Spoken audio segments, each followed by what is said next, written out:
are nonprofit organizations across Denton County who have reopened, and for those who are attempting to reopen, having a mask for their staff, their volunteers, their clients, means being able to serve needs, but doing it in a way that protects them from a health perspective.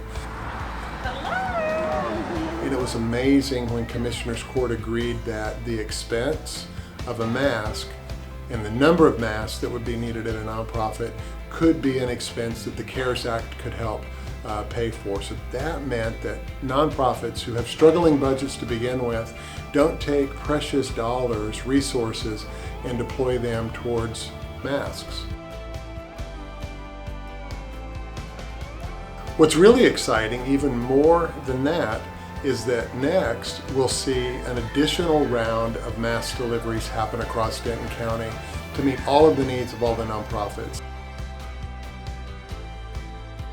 And on behalf of the nonprofit community, thank you to Commissioner's Court, to Judge Andy Eads and his staff for making this a possibility for our nonprofits.